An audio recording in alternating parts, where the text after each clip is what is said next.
বর্তমানে আমাদের দেশে যারা সনাতনী আছে তারা দেখবেন দুর্গার মূর্তি বানাইয়া এই দুর্গা পূজা তারা করতেছে। দুর্গা পূজাকে তারা বলে বড় পূজা। কথা ঠিক আছে না ভাই? আমি কোনো ধর্মের কটাক্ষ করি না, দুর্নাম করার জন্য না। হিন্দু ভাইরা যদি থাকেন তো ভাইবেন না যে হুজুর দুর্নাম করতেছে, বোঝার জন্য বলতেছি, এটা তাদের বিশ্বাস।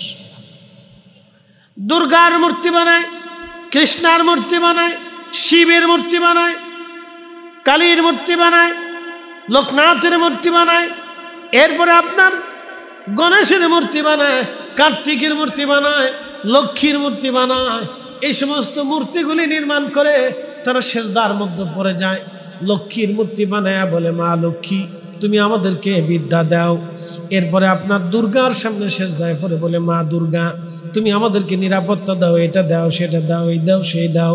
তারা এইগুলি বলতে থাকে, তারা এইগুলি তারা তাদের দুর্গা মা, তারা তাদের প্রতিমার সামনে তারা চাইতে থাকে। একসাথে বলেন তো আমরা সব কিছুর জন্য কার কাছে চাই? না না, আরো জোরে বলেন কে? কুল হুয়াল্লাহু আহাদ আল্লাহুস সামাদ লাম ইয়ালিদ ওয়া লাম ইউলাদ ওয়া লাম ইয়াকুল লাহু কুফুওয়ান আহাদ।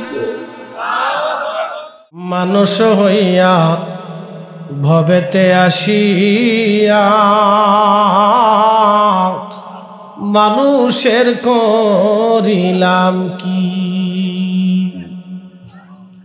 আমি নবী না মানিলাম কি যে ভুল করিলাম, নবী না মানিলাম কি যে ভুল করিলাম, ভস্মে ডালিলাম ঘি।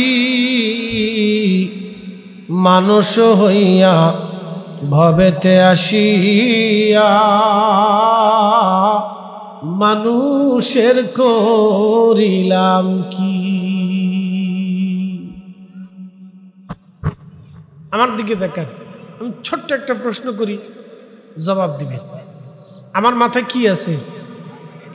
জোরে বলেন, আরো জোরে। রাস্তা দিয়ে যাচ্ছে আমি এবং আরেকজন যাচ্ছে, তার পাগড়ি নেই। আমি যাচ্ছি, আমার মাথায় কি আছে? পাগড়ি আছে। আমি এলেম জানি, কালাম জানি, কোরআন জানি, কিতাব জানি। নামের আগে মুফতি, আরো বহুত কিছু লকব সকব আপনারা দেন। জুব্বা চাবি, গায়ে দেওয়া, মাথায় পাগড়ি। তো রাস্তা দিয়ে যাওয়ার সময় একজন বৃদ্ধ বাবাজি ক্ষুধার তাড়নায় বসে বসে কাঁদতেছে। তা আমার কাছে খাবার চাইলো, বাবা আমার কাছে খাইতে দেন। আমি ক্ষুধার্ত বৃদ্ধ, 3 দিন ক্ষুধায় কষ্ট যাপন করতেছি, বাবা আমার সাহায্য করে। তা আমি তারে দেখে চলে গেলাম। ঠিক আর এক ভাই সে যাচ্ছে, প্যান্ট শার্ট পরা, মাথায় টুপি নেই, এলেম নেই, কালাম নাই। ওই বৃদ্ধ তার কাছেও চাইলো, বাবা আমি ক্ষুধার্ত আমার কিছু খাইতে দেন। তো ওই প্যান্ট শার্ট পরনেওয়ালা লোকটা তারে খাবার দিছে। আপনার কাছে শ্রেষ্ঠ কে? একসাথে বলেন, জোরে বলেন। তা আপনার বিবেক কি বলবে? উত্তর কিন্তু আপনি দিছেন, আমি দিইনি। আপনার বিবেকে কিন্তু উত্তর এসে গেছে। এটা দলিলে আসে নাই, বিবেকে আসছে। কথা কন ঠিক কি না? কিসে আসছে? দলিলে এই উত্তর আসে নাই, কিসে আসছে? বিবেকে। আপনি একজন প্যান্ট শার্ট পরনেওয়ালা, টুপি সারাওয়ালা ব্যক্তির আপনি শ্রেষ্ঠ বলে দিলেন, কারণ সে ক্ষুধার্তকে খাদ্য খাইতে দিয়েছে। কথা বলেন ঠিক কিনা? এখান থেকে দিন বুঝে যায়। প্রিয় উপস্থিতি হাজির, দূরে বাহিরে বাড়ি ঘরে যারা যে যেখানে আছেন আমার কথা শুনে যাবেন। কিয়ামতের ময়দানে আল্লাহ ডাক দিবে, হে বান্দা, হে বান্দা, আমি ক্ষুধার্ত ছিলাম, তুমি আমার খাইতে দাও নাই। আল্লাহর বান্দা বলবে, রব আপনি বলেন কি? আপনি তো কোরআনে বলেছেন ওয়াতারযুকু মান তাশাউ বিগাইরি হিসাব।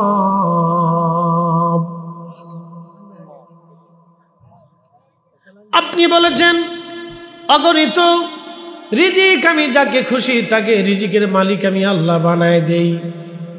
আল্লাহ বলেন কি? আপনি কখন আবার ক্ষুধার্ত ছিলেন? আমার আল্লাহ ডাক দিবে। সহিহ মুসলিমে নবীজি বললেন, আল্লাহ বলবেন, হে বান্দা, তোমার প্রতিবেশী, তোমার আত্মীয় স্বজনরা ক্ষুধার্ত ছিল, তুমি যদি সেই দিন তারে খাইতে দিতা, তাহলে আমি রব, আমি আল্লাহর খাবার খাওয়া হয়ে যাইত। একবার জোরে বলা যাবে কি মারহাবা? বাবাজি খুব মনোযোগ দিবেন। কিয়ামতের ময়দানে আল্লাহ বলবেন, বান্দা তুমি আমাকে খাবার দাও না, আমি ক্ষুধার্ত ছিলাম।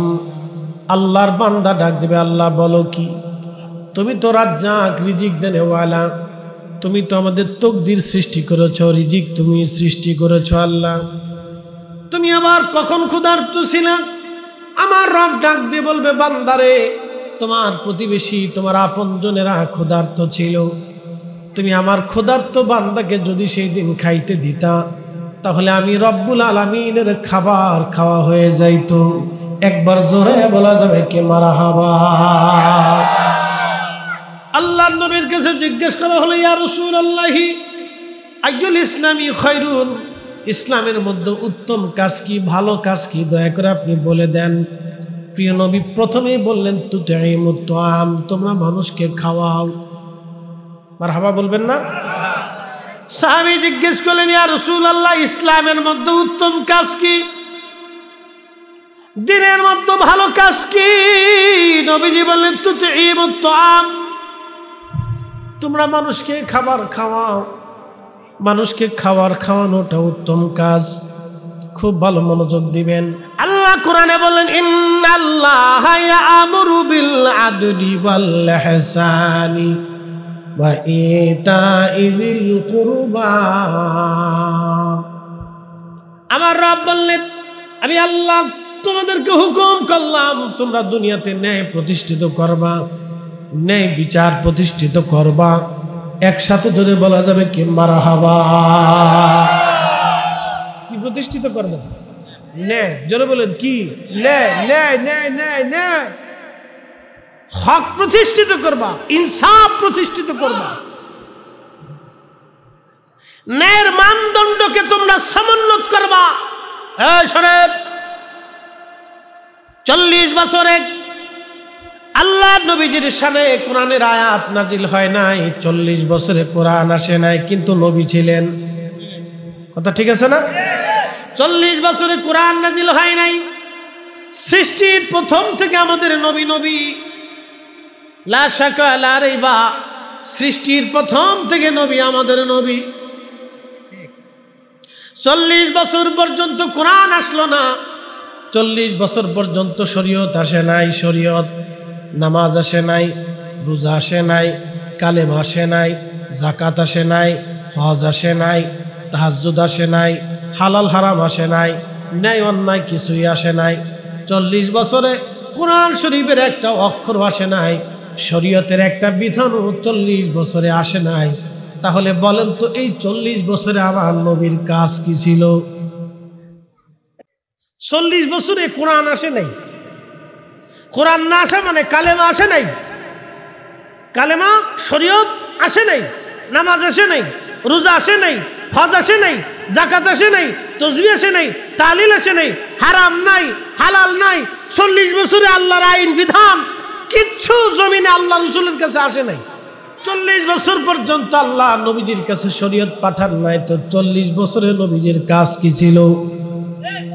ভালো করে বুঝে যাবেন। 40 বছরে আল্লাহ নবীজি একটা মিথ্যা কথাও নবীজি বলেন নাই। একবার জোরে বলা যাবে কি মারহাবা? শোনা যাবেন।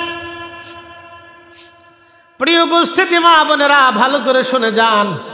আল্লাহু আকবার। 40 বছরের জীবনে আল্লাহর নবীর জীবন থেকে একটা মিথ্যাও কখনো আপনি দেখবেন না। মিথ্যা না বলার কারণে মক্কার সেই জমানার মানুষেরা আমার নবীকে আল্লাহ আমিন বলতো, বিশ্বাসী বলতো। আর একটা বিষয় ছিল নবীজির, সেটা হলো আমানতদারিতা। আল্লাহর নবীর দরবারে কোনো মানুষ জাহিলিয়াতের সময় কোনো কিছু আমানত রাখলে নবীজি কখনো খেয়ানত করেন নাই। একেবারে চুলে চুলে পরিমাণে নবীজি সব আমানত বুঝিয়ে দিতেন। এই জন্য মক্কার মানুষেরা তাকে আলা আমিন বলতো, বিশ্বাসী বলতো। একবার জোরে বলা যাবে কি মারহাবা? আর আমাদের বাঙালি জাতির আমানতদারিতা যদি বুঝতে চান তাহলে আমানত ভাইরে কিছু টাকা হাওলাত দিয়ে দেখবেন। আমানত ভাইরে কিছু টাকা দেবেন, দেখবেন জুতা নাই, কি নাই, জুতা নাই, তারপরে সম্পর্ক নাই, 2 দিন পরে গালাগালি, তারপরে গুতাগুতি, এরপরে মারামারি, এরপরে পুলিশের কাছে যায়, স্যার একটা মামলা লেখেন। বলে কি মামলা? আমানত ভাইয়ের কাছে আমি টাকা পাই। বলে কত পান? 5 লাখ পাই। এটা আমাদের দেশ, এটা বাংলাদেশ। বাংলাদেশ দেওরাবাসী ভালো করে শুনে যাবেন। আপনি 40 বছরে রসুলের কাজ কি ছিল? আর একটা কাজ ছিল আমার নবীজির। সে কাজের নাম হলো রহমতের নবী। অনেক বড় এহসানওয়ালা ছিলেন, দয়াওয়ালা, দয়াশীল, দয়াময়। এই জন্য আল্লাহ বলেন বিল মুমিনিনা রাউফুর রাহিম। আমার নবী রহিম, মুমিনদের জন্য রহিম, দয়াময়। আমার নবী মুমিনদের জন্য দয়াময়। খুব ভালো করে শোনেন, শুধু এইখানে শেষ না। আল্লাহ বললেন ওয়ামা আরসালনাকা ইল্লা রাহমাতাল লিল আলামিন। আল্লাহ তার নবীকে বলেন আপনি তামাম জগতের জন্য রাহমাত। 40 বছর পর্যন্ত কোরআন আসলো না, 40 বছরে নবীজির কাছে শরীয়ত আসে নাই, 40 বছরের জীবনে আল্লাহর নবীর দরবারে শরীয়ত আসে নাই।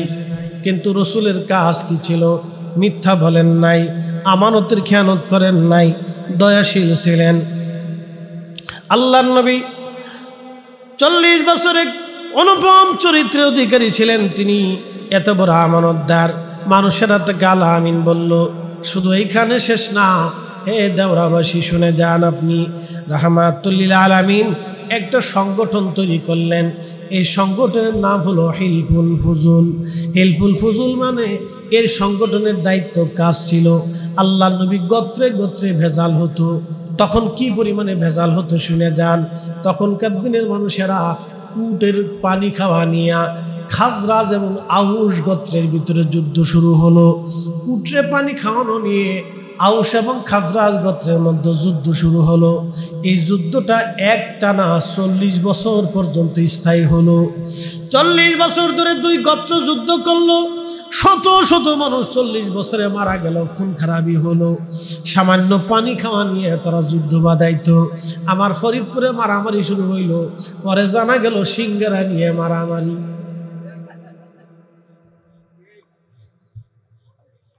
এই নবীগঞ্জে মারামারি সকাল থেকে সন্ধ্যা পর্যন্ত ভিড়ে ভিড়ি। কি কথা কন না কে? ব্রাহ্মণবাড়িয়ার কথা আর বইলে লাভ নাই। না না, এই দরকার নাই। খালি মানসিক ব্রাহ্মণবাড়িয়ার দোষ দেয়, এর লাগে আমি আউটে করতেছি। এর লাগে ব্রাহ্মণবাড়িয়ার দোষ খালি সব জায়গায় দেয়, এর লাগে আমি আউটে করতেছি। তো এটার কথা বললাম না, দরকার নাই। টুকটাক ব্রাহ্মণবাড়িয়াতেও হয়, একবারে বেশি হয় তা না, ভালো লোক তো আছে। খারাপ দিয়ে তো আর ব্রাহ্মণবাড়িয়া চলে না। তো খারাপ হলে তো মাহফিল কেমনি হয়? কি কথা ঠিক আছে না? ভালো লোক তো আছে। নবীগঞ্জে মারামারি।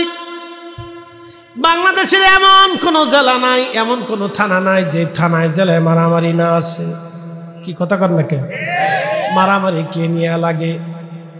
সামান্য বিষয় নিয়ে মারামারি হয়, দোকানের টাকা পয়সা নিয়ে হয়, ছেলে মেয়ে নিয়ে হয়। এরপরে আপনার বাচ্চা কাচ্চার মারামারি থেকে ফ্যামিলির মধ্যে মারামারি ছড়িয়ে যায়। আল্লাহর নবী হিলফুল ফুজুল সংগঠন তৈরি করে নবীজি বললেন না, আরবে শান্তি ফেরাইতে হবে। রাহমাতুল লিল আলামিন মারামারি কমাইলেন, মারামারি বন্ধ করাইলেন। একবার জোরে বলা যাবে কি মারহাবা? না না, আরো জোরে বলেন আল্লাহু আকবার। আর আমরা কি করছি ভালো করে বুঝছেন? আমরা কি করছি শুনেন। আল্লাহর নবী 40 বছরে মারামারি বন্ধ করাইলেন, যুদ্ধ বিগ্রহ বন্ধ করাইলেন, কাটাকাটি বন্ধ করাইলেন, খুন খারাপি বন্ধ করাইলেন। আমাদের দায়িত্ব ছিল সমাজ থেকে মারামারি বন্ধ করা, খুন খারাপি বন্ধ করা। অন্যায় অশ্লীল কাজগুলি বন্ধ করা, আমরা সেটা করতে পারি নাই। আমি সৌদি আরবে চাকরি করলাম, সৌদি আরব থেকে বাংলাদেশে আসলাম, মসজিদের মধ্যে এসে আমি শুরু করলাম বুকের উপরে হাত বেঁধে নামাজে দাঁড়াইয়া এমনি শুরু করলাম আমিন। আচ্ছা, তুমি 40 বছর পরে এসে বিরাট বোঝা বুঝলা। 10 বছর সৌদি চাকরি করে বাংলাদেশে ঢুকে তুমি মসজিদের ভিতরে গুত্রাগুত্রি শুরু করছো, তোমরা নামাজ হয় না, নামাজ এমনি হয়।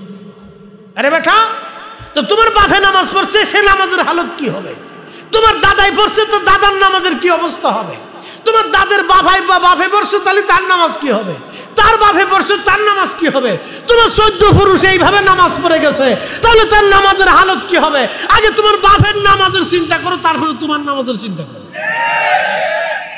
ফাজলিমি বগিচুকির একটা সীমা আছে। তোমার এই দেশে ফিতনা বাঁধানোর জন্য আল্লাহ পাঠাইছে না। 1450 বছর ধরে আমরা হকের উপরে আছি, কথা কর না কেন? 1450 বছর ধরে আমরা হকের উপরে আছি।